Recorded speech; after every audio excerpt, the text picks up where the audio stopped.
شراکت اقتدار کا فارمولہ طے پانے کے باوجود اتحادیوں کے خدشات برقرار ہیں۔ لیگی رہنما خرم دستگیر نے واضح کر دیا کہ حکومت کے ابتدائی 15 ماہ اہم ہوں گے، ڈیلیور نہ کر سکے تو اتحادی ساتھ چھوڑ دیں گے۔ جیال رہنما نوید قمر نے بھی خطرہ بھانپ لیا، خبردار کیا کہ اپوزیشن بہت طاقتور ہوگی اور ایوان چلانا آسان نہیں ہوگا۔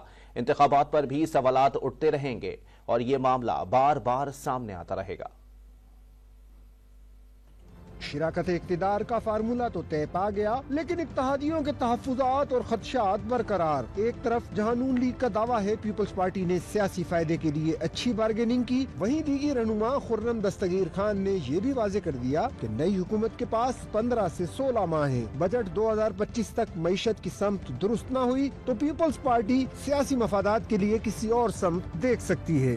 آنے والے دنوں میں مشکلات ہیں اور اگر تجربے سے فائدہ نہ اٹھاتے ہوئے، ضرور ہے نئے لوگوں کو لانا چاہیے، لیکن اگر تجربے سے فائدہ نہ اٹھایا گیا تو پھر اصل میں تو اس حکومت کے پاس جو وقت ہے وہ اگلے کوئی 15-16 ماہ کا ہے، بجٹ 2025 تک، کہ اگر پاکستان کی اکانومی سٹیبلائز ہوتی ہے، پاکستان میں کوئی استحکام آتا ہے تو پھر تو یہ حکومت آگے چلے گی، ورنہ ہمارے جو ایلائز ہیں پاکستان پیپلز پارٹی میں اور دوسرے لوگ بھی، وہ اپنے سیاسی مفادات کے لیے کسی اور سمت دیکھنا بھی شروع کر سکتے ہیں۔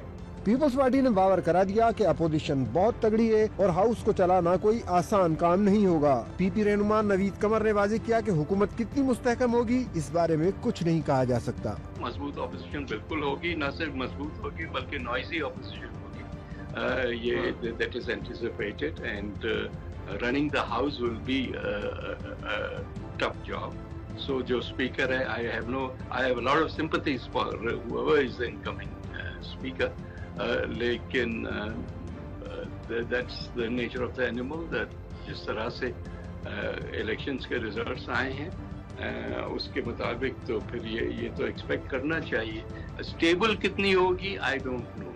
پی پی رہنما کا خیال تھا کہ چونکہ پی ٹی آئی کی نشستیں زیادہ تھیں اس لیے انہیں دیگر جماعتوں سے بات چیت کرنا چاہیے تھی۔